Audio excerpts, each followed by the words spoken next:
భారతదేశం అనేది మాతృస్వామిక కుటుంబం. మన పితృస్వామిక కుటుంబం కాదు. భారతదేశంలో భిన్నత్వంలో ఏకత్వం, అన్ని మతాల కలయిక, అందరూ కలిసి ఇతర దేశాలకి, ప్రపంచ దేశాలకి భారతదేశం ఒక మార్గదర్శకం. ఎందుకయ్యింది? మాతృస్వామిక కుటుంబం కాబట్టి. మాతృస్వామిక కుటుంబం అనేది ఎందుకయ్యింది అంటే ఎందుకయ్యిందంటే స్త్రీ అనేది 3 పాత్రల్లో ఉంటుంది. ఫస్ట్ తల్లి, తర్వాత అత్త, తర్వాత ఫస్ట్ తల్లి, తర్వాత కోడలు, తర్వాత అత్త. అలా 3 పాత్రల్లో స్త్రీ అనేది సమాజంలో జీవిస్తూ ఉంటుంది. జీవిస్తూ ఉన్నప్పుడు, తల్లిగా జీవిస్తున్నప్పుడు భరించే బాధలు వేరు, కోడలుగా జీవిస్తున్నప్పుడు భరించే బాధలు వేరు, అత్తగా జీవిస్తున్నప్పుడు భరించే బాధలు వేరు. ఈ 3 పాత్రల్లో ఏ పురుషుడి వల్ల, భర్త వల్ల బాధపడే స్త్రీ ఉంటుందా? ఆ కొడుకు వల్ల బాధపడిన అమ్మ ఉంటుందా? కోడల వల్ల బాధపడిన అత్త ఉంటుందా? ఉండదుగా. ఇవన్నీ ఏ స్థానంలో ఉన్నప్పుడు ఆ బాధలు భరించి ఆ కుటుంబాన్ని నిలబెట్టగలుగుతుంది. కాబట్టి భారతదేశంలోని మాతృస్వామిక కుటుంబం అంటే మాతృస్వామిక కుటుంబం అనే పేరు వచ్చిందనమాట. అసలు నా భర్త వల్ల నేను ఎన్నడూ బాధపడలేదు అన్న స్త్రీ ఉండదు, నా కొడుకు వల్ల బాధపడలేదు నేను అన్న అమ్మ ఉండదు, నా కోడల వల్ల బాధపడలేదు అన్న అత్త ఉండదు సమాజంలో. కుటుంబంలోని అన్ని బాధల్ని, అన్ని కష్టాన్ని భరించగలిగితేనే అది భార్య మాత్రమే భరించాలి. భర్తలు, మగవాళ్ళు ఖచ్చితంగా బాధపడతారు ఏదో ఒక టైంలో. కొడుకుగా, తండ్రిగా, అల్లుడుగా, ఈ 3 పాత్రలు పురుషులకు ఉంటాయి. వాళ్ళు ఖచ్చితంగా బాధపడతారు. ఆడవాళ్ళని ఏదో ఒక టైంలో బాధపడతారు. ఏదో ఒక టైంలో స్త్రీ త్యాగం కలిగి, ఓర్చుగలిగి, దాన్ని గ్రహించగలిగి, జీవించగలిగితేనే ఆ కుటుంబం నిలబడుతుంది అన్నమాట. ఒక 2-3 తరాలు, 4 తరాలు చూడగలుగుతారు. అలాంటి ఈ దేశంలో క్రిస్టియన్లో మాతలు ఉండారా అన్నారు రాధాకృష్ణ గారు. మాతలు ఎక్కడైనా ఒకటే. ఇప్పుడు గోమాత అంట, ఏందో తులసి మాత అంట, వాళ్ళ భక్తిని బట్టి వాళ్ళ పేరు పెట్టుకున్నారు. అంతేగాని మాతలు కాదు వాళ్ళు. భూమాత అన్నాడు. భూమాత అంటే భరించేది, అంటే ఇంతమంది జనాన్ని భరిస్తుందని, లేకపోతే ఇంతమందికి భూమి ద్వారా వచ్చే ఫలాలు అందరూ అనుభవిస్తున్నారు కదా. సమానం అందరికీ భూమి. నీకు ఇచ్చే అందరికీ ఇస్తేనే భూమి మీద జనం బతకగలుగుతున్నారు. భూమాత అనేది హిందువులకే పెట్టిందా? పెట్టదుగా. క్రిస్టియన్స్కి పెట్టింది, ముస్లిమ్స్కి పెట్టింది, ఎంతమంది బతికితే అంతమందికి పెట్టింది. అది మీరు పూజించే దాన్ని బట్టి మీరు భూమాత అని అనుకున్నారు. ఇక పొలాలు ఎక్కువ ఉంటాయి కదా, హిందువులకి పొలాలు ఎక్కువ ఉంటాయి కాబట్టి దాన్ని భూమిని పూజిస్తారు మీరు. అందువల్ల మీరు భూమాత అనుకున్నారు. అంతేగాని మాత ఈ భారతదేశంలో స్త్రీలందరూ మాతలే, భరించే మాతలే. ప్రత్యేకంగా హిందువుల్లో, క్రిస్టియన్లో, ముస్లిమ్స్లో ఎవరు ప్రత్యేకత లేరు. ఇంకా మాతలు అంటే ఎవరంటే, ఇప్పుడు ఝాన్సీ లక్ష్మీబాయి ఉంది, దేశం కోసం పోరాడింది. మదర్ తెరీసా ఉంది, ఒక కుష్టి వాళ్ళకి సేవ చేసిందంట, మురికి వాళ్ళకి సేవ చేసిందంట. అలాంటి వాళ్ళని గొప్ప మాతలు అనవచ్చు. అంతే కదా. అలాంటి వాళ్ళు దేశానికి సేవ చేసిన వాళ్ళు, ఒక సమాజంలో ఒక మార్పుకి త్యాగం చేసిన వాళ్ళు, జీవితాలు త్యాగం చేసిన వాళ్ళని గొప్ప మాతలు అనొచ్చు. అంతేగాని గోవుల్ని, భూముల్ని కాదు మాతలు అనేది. ఎవరైనా సరే సమాజంలో జీవిస్తున్నామంటే కొంతమంది మనుషుల్ని ఒక సన్మార్గంలో నడిపించగలుగుతున్నారు అంటే వాళ్ళ ఎంతో కొంత జ్ఞానం ఉంటుంది కదా. ఇప్పుడు ఒక పొరుగువారిని ప్రేమించండి, అబద్ధాలు ఆడొద్దు, హత్యలు చేయొద్దు అని చెప్తుంది బైబిల్.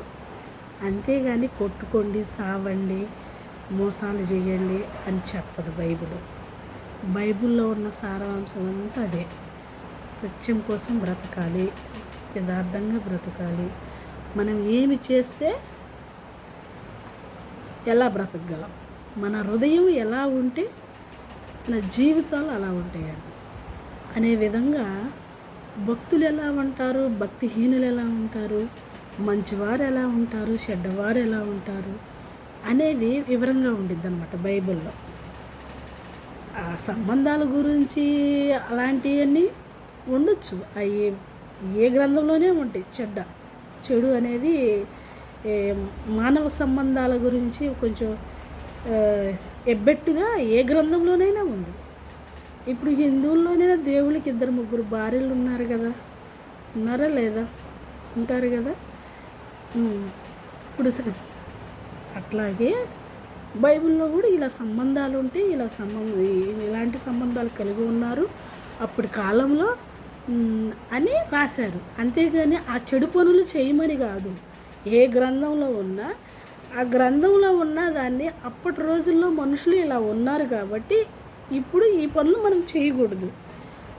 ఆ పనులు చేయకుండా ఉండాలి అంటే మనం ఎలా ఉండాలి, మన హృదయం ఎలా ఉండాలి అనేది వివరించడమే పరిశుద్ధ గ్రంథం యొక్క ముఖ్య అంశం అన్నమాట.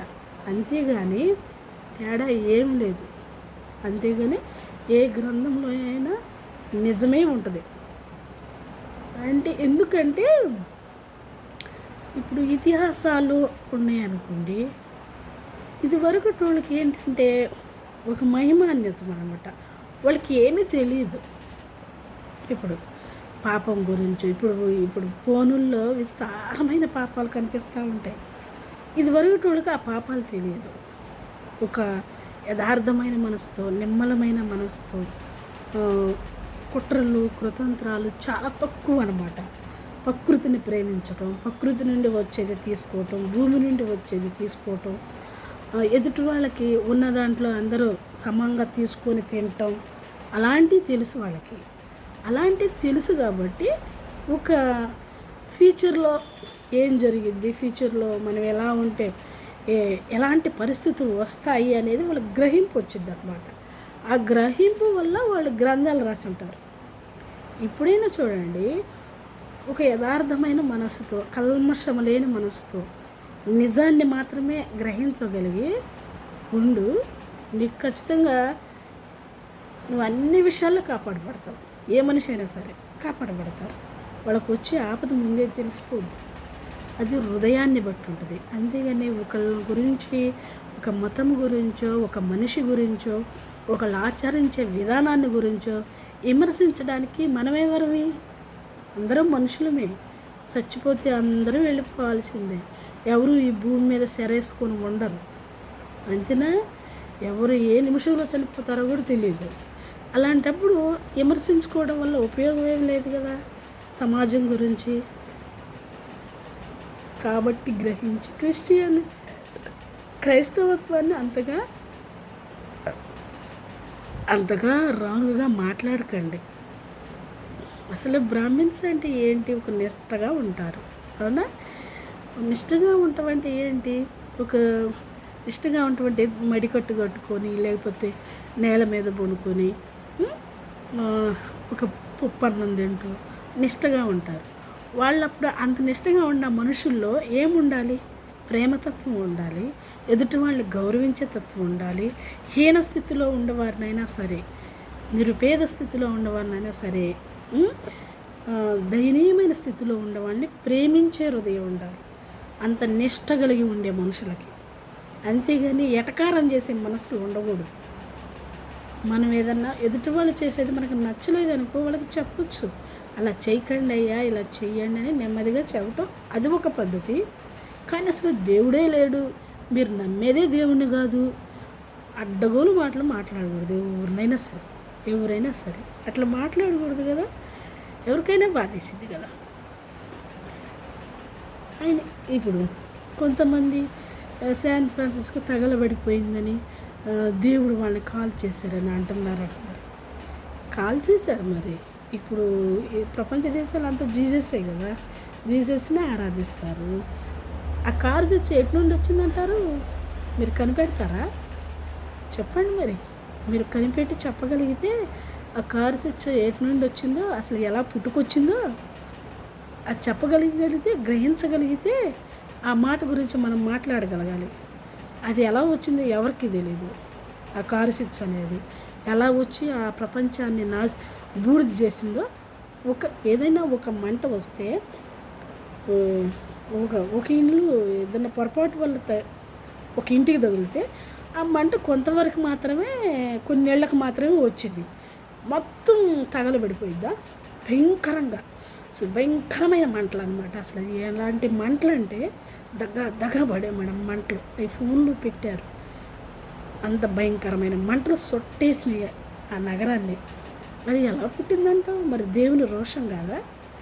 అది గ్రహించండి అంతే. జీసస్ అద్భుతాలు చేస్తారు. ఎస్, జీసస్ ఖచ్చితంగా అద్భుతాలు చేస్తారు. అది గ్రహించండి.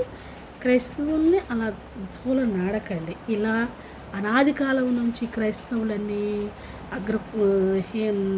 అంటరానితనం వల్ల అనబట్టే అంబేద్కర్ గారు రాజ్యాంగం రాసింది. ఆయన రాజ్యాంగం రాయబట్టే ఈయనలాగా ఎటకారంగా మాట్లాడేవాళ్ళు మౌనంగా ఉన్నారు, హేళన చేసేవాళ్ళు మౌనంగా ఉన్నారు. అంతే గౌరవించే హృదయం ఏర్పడింది. ఆయనే కనుక రాజ్యాంగం రాయకపోతే ఇంకెంత ఎటకారంగా మాట్లాడేవాళ్ళు. మా దేవుడే గొప్ప అని ఎవరు అంటలేదుగా, మీ దేవుడు లేరు అని మేము అంటలేదుగా. మీకుండే దేవుడు మీకుంటే, మాకుండేది క్రైస్తవులకు ఉండే దేవుడు క్రైస్తవులకు ఉంటాడు, అంతే. అది అదంతే. ఇంకా దాని గురించి విమర్శించటం ఎందుకు? క్రైస్తవే లేదంటే ఎందుకు? గొర్రెలు అంటే ఎందుకు? మరి ఇప్పుడు గొళ్ళకు కూడా జనం వెళ్తారు కదా. మొన్న అంతమంది వెంకటేశ్వర స్వామి గుడి దగ్గర తోసుకొని పడిపోయారు. మరి గొర్రెల్లాగా వెళ్ళబట్టేగా తోసుకొని పడిపోయారు, అంతే కదా. స్థారంగా వెళ్ళారంటే గొర్రెల్లాగా వెళ్ళబట్టేగా తోసుకొని పడిపోయారు. భక్తి అనేది ఒక్కొక్క టైంలో కొంతమందికి ఒకే టైంలో ఎక్కువ మందికి పుట్టిద్దంట. అంటే దేవుని దగ్గరికి వెళ్ళాలి అనే ఆలోచన.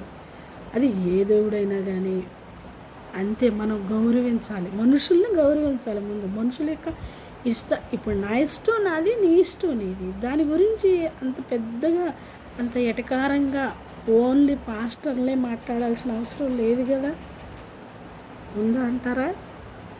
అది గ్రహించుకోవాలి. ఎంత సమాజంలో ఎప్పుడేం జరుగుతుందో అర్థం కాని ఈ రోజుల్లో ఏ ప్రమాదం జరుగుతుందో, ఏ మనిషి ఎప్పుడు మరణిస్తాడో, మనుషులు నరుక్కొని వస్తున్నారు. అసలు మొక్కలు చేసి నరకటాలు. మరి అసలు ఎంత భయంకరమైన ఈ రోజుల్లో అలా దేవుడి గురించి మాట్లాడుకోకూడదు కదా సార్. ఆలోచించండి.